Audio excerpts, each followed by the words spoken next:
dindi loolu une justice normale ne marche pas comme ça.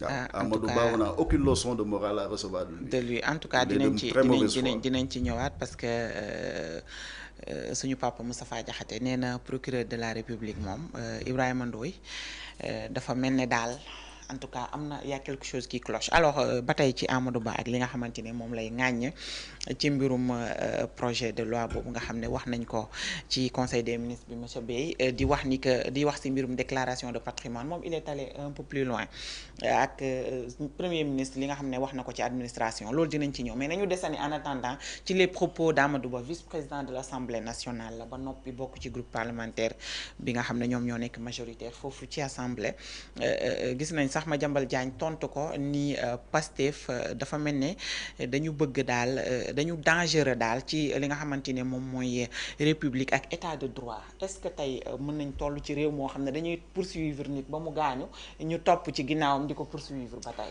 waaw Fatou man damay lay remercier di wax ne ñoom bi ñu toogee ba tey ils ont président Diomaye woote na waxtaan ci justice. Sénégal lépp urgent dañu war a baral seen loxo ñu liggéey. En tout cas malheureusement ils ont nommé des gens qui sont incompétents moo tax bu ñu amoon plan bi gën ci Sénégal duñ ko mën a exécuter ba Sénégalais yi gis ci njeexital te li may wax dafa objectif mën naa la rek jox benn lu gën a élémentaire. Directeur ka koy nommé président la par décret. Décret bii 23 septembre 2024. Ministre de la santé moo ko jël. ndax yàkkamti. ministre de la santé ci boppam. moo ko jël. jël arrêté pour yàkkamti dàq benn directeur yàkkamti rek xam nga kilifa gis nga kilifa administration. liñ ko xamal courtoisie du singali même bu nit fauté da nga ko jox demande d'explication mu tontu la nga def rapport sur la base li mu la tontu ak yow les faits après nga jël décision de sanction waaye doo ñëw rek gis nga ko de dafa sàcc waaye doo ñëw rek ne ko da nga sàcc dàq naa la non da nga koy jox demande d'explication il a 48 heures waaw moom dafa bëgg a dàq directeur boo xam ne décret moo ko nommé woon mu jël arrêté li gën a élémentaire ci gestion administration pour te dire que xamul sax administration ndax li ñuy wax hiérarchisation des lois loi constitutionnelle loi organique loi ordinaire décret arrêté note de service une note de service administrative ne peut pas aller à l'encontre d'un arrêté loi ordinaire mënul juwaat loo loi organique ministère boo gis am na service juridique comment tu peux avoir un service juridique un secrétariat général un cabinet entouré yow nga doon ministre nga jël pour changer un directeur qui a été nommé par décret présidentiel lors d'un conseil des ministres yow le ministre nga jël un arrêté di ko dindi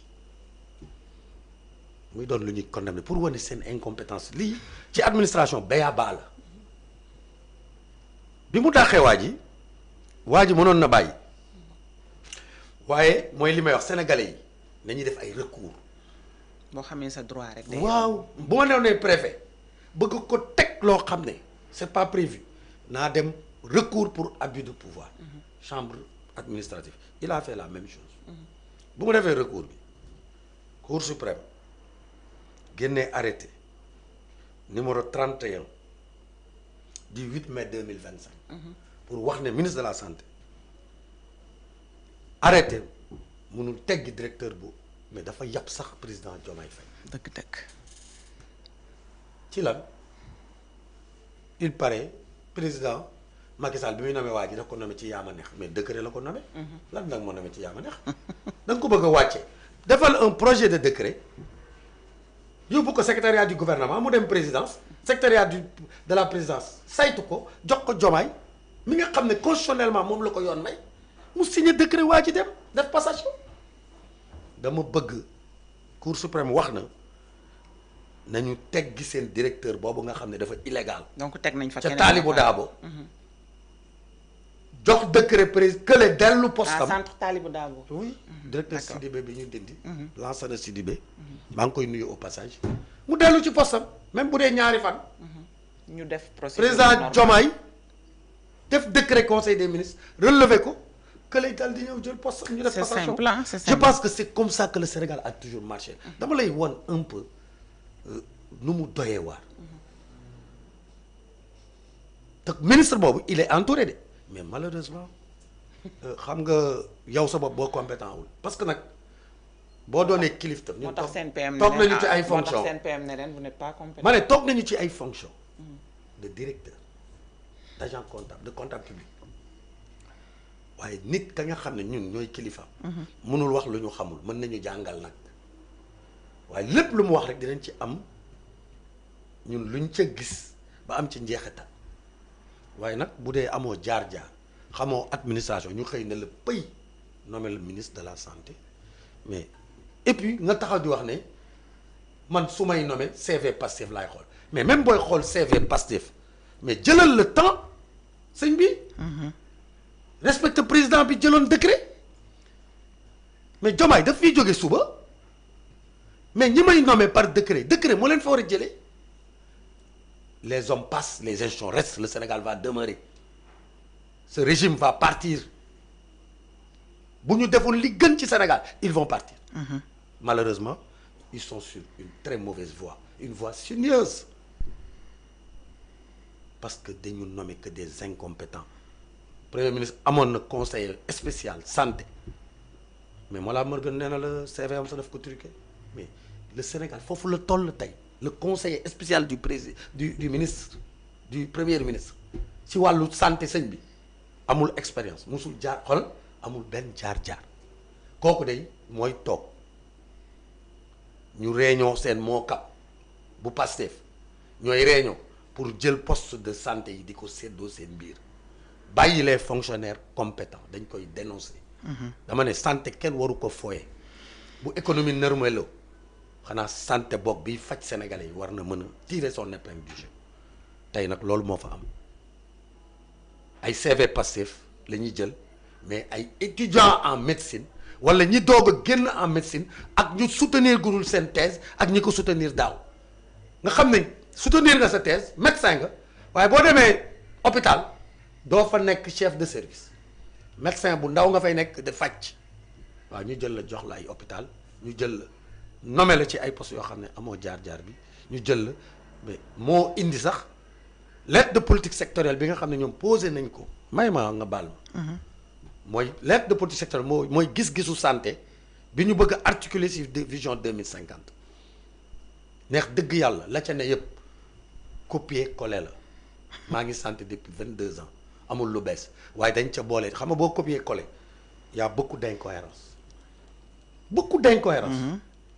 soins de santé de référence dafa amoon ndax président Macky Sall bi mu ñëwee 2012 dañuy def ay réformes mais réformes yooyu waa santé ñoo ko proposé ñoo wax ne hôpitaux yi foog ñu jëmmal leen ndax dañu am solo ñu créer direction générale des établissements de santé créer direction générale de la santé publique kooku yor santé publique moo yor lépp luy district sanitaire lépp luy région médicale bi nekk tey direction régionale de la santé ka yor direction générale des établissements de santé moo yor hôpitaux yi moo leen ŋànk ndax hôpitaux yi c'est une industrie donc mu amoon ci dans le cadre des budgets programme soins de santé de référence mooy hôpital soins de santé de référence mooy hôpital soins de santé de base mooy les districts sanitaires les régions médicales qui administrent les districts sanitaires donc mu am 2 programme boobu lañ jël dolli ko def ko benn programme offre de soins de santé mais hôpitaux yi dañu am spécificité dañu bëgg a rey hôpitaux yi xam pour lan pour jël benn militant Pastef bu ñu def directeur général de la santé publique jël beneen direction bi dugal ko ci moom dooleel ko rek moo tax ñu jël hôpitaux yi di leen néewal doole. mais est-ce que benn jàmbaar bu fa ne am compétence ma koy wax président Diomaye defaluma dara moomuma jënduma mais dafa am compétence bëgg waaw góor porter la réforme hospitalière bi nga xam ne def na 25 ans bi ñu ko defee léegi. ndaw si ñëw nekk jigéen bu mën góor. porter la réforme de la réforme hospitalière. hôpitaux yi musuñu leen évaluer mu teg des critères des grilles d'évaluation des hôpitaux pour évaluer directeur d'hôpitaux yi parce que xaalis bu bëri état du Sénégal dugal na ko ci hôpitaux yi. waaye doxul mu ne il faut ñu def grille directeur bu amul performance ñu jëlee la fi. mais ndaw soosu la ñuy jël direction générale bi mu yor nga xam ne réforme bu bees la ñu jël ko néewal ko doole pour jël hôpitaux yi dénk ko seen benn militant. Le Sénégal ne doit pas fonctionner comme ça. Donc je pense que ministre de la santé lui-même dans toute son équipe bu tëddee ba yeewu xam lu muy wax ndaw soosu kese moo fa valable sur le plan dama ne ci jaar-jaar moo tax muy jël ay décisions yoo xam ne benn baax ci maintenant baal loolu. dama nekk parenthèse bu am solo dama nekk santé. ragaluma ci dara nag man j'ai rien à. parenthèse bu am solo nga ubbi damay def lanceur d'alerte au président. mais est-ce que balaa ngay génn ci balaa ngay génn foofu est-ce que loolu mënul dem ba ci hôpitaux yi dem ba ci les médecins yi ñuy teg ci yenn lieux yi mu dem ba andi jafe-jafe. soxna si Sénégal dafa manqué médecin. ci askan waaw tey rek maa ngi koy wax. nga jël ay médecins ci bi may def. yow région de Louga amul psychiatre. Koupentoum jamono ji benn bloc opératoire rek la ñu am pour toutes les urgences du département. tu as parfaitement déjà ñoom ñu ngi gis loolu. région de Louga benn psychiatre la am. ba fi dof boobu baal leen ma ci kàddu gi. reye benn nit. président waxul nañu ñafe teg fu nekk ay psychiatre pour population yi am accès waaw nga jël psychiatre bu nekk région de Louga nga nommé ko directeur de l'hôpital waxuma ne mënu ko de waaye kakk ko gën a mën am na fi te moom fa mu ne la ma ca mën keneen kooku mënu ko kon day doon gaspillage. yow tey nga war a réfléchir ne santé est-ce que du ñu jël sax médecine bi ñuy def 7 ans 8 ans ñu indi ko 5 ans wàññi coût bi ndax ñun suñu réew foofu la toll. 5 ans nga former médecin Sénégal amul kinésithérapeute. Comment tu dois faire dans le cadre de la lettre politique sectorielle former suffisamment de ressources humaines dans ce sens-là jeunes yi ñu ngi fi di wut liggéey y a des niches énormes tu formes 10 000 kinésithérapeutes et dans d'autres domaines de la réadaptation il y a des métiers qui n'existent pas au Sénégal. au lieu nga liggéey ci loolu y a des urgences dans ce pays au lieu nga xool urgence hôpitaux yi ni muy doxee teguwul ci yoon da ngay dem ñu lay prescrire ay médicaments yow nga ñëw jël ay cuune nommé leen ay directeur d'hôpital waxuma ñëpp nag am na ñu fa teg ñu ko mën nekk PNA bi fi ñuy dàqee port di dàqee ay ressources humaines PNA ñëw recruter presque 100 personnes yu bees ay militants du passif defal leen ay contrat dama ne soxna si li xew ci réew mi dafa doy waar. ba secrétaire général dama ne secrétaire général ne la li nga def jaarul yoon nga jël ko yóbbu jox ministre ministre de la santé transféré ko ministère des finances pour validation ñu rejeté ko. ministre de la santé war na transférer document de budget bu PNA ñu rejeté ko parce que respecté wul li loi wax te secrétaire général PNA wax na ne respecté wul loi waaye directeur bi xoolal. n'a rien à cirer man maay Pastef man la ñu nommé maa bees maa fi indi samay nit il me semble même ay repris de justice waxuma repris de justice de droit politique de repris de justice yu ñu recruter ca biir PNA boobu ndax nekkoon nañu ak ñoom ci kaso bi dama lay wax ne Sénégal PNA c'est la pharmacie nationale d'après Sénégal mu ngi ci dérive bu garaaw ñun politique yi moomuñu Sénégal dañu war a redresser Sénégal. en tout cas. léegi nag même pas 5%. Ousmane Amadou Ba mon frère. maa ngi koy nuyu au passage. je pense que il a eu beaucoup de camouflé. en tout cas. beaucoup de camouflé. Amadou moom. mais bii nag. neex dëgg yàlla ñun ay fonctionnaires lañ. nekk naa comptable public xam nga man comptable public boo yoree compte ci état. tous tes biens sont hypothéqués même kër goo leb moom a góog état danaan c'est hypothéqué ça veut dire que waxuma da nga sàcc de bés boo defee faute ba yàqal état 10 millions cour des comptes bu ko déceler dañ lay woo chambre administrative pour nga fay. pour nga fay ko. léegi tant que cour des comptes jugé wul sa compte yëpp ba wax ne yow gàcce ngaalaama doo am quitus. tant que amoo quitus tous tes biens sont hypothéqués boo deewee. état day topp say doom mu jël ko parce que xaalisu deniers publics dafa am solo. donc man neex dëgg yàlla ànd naa ci projet boobu. parce que jàpp nañu ne nit waxuñu la nag nga traîner ko devant la justice. Pour les comptables publics kenn du la traîner devant la justice. On a constaté Cour des comptes moo constaté am nga avocat bu ñu demee ba xayma ba gis ne neex dëgg yàlla lii de waa ji yoroon xaalisu Sénégal jël na ci 10 millions dañ lay wax ci sa alal fay 10 millions comptable public yëpp dañ koy def. te nag y a pas deux Sénégalais y a pas deux Sénégalais les hommes politiques mënuñu gérer ay milliards ma nekk homme politique lekk milliards yi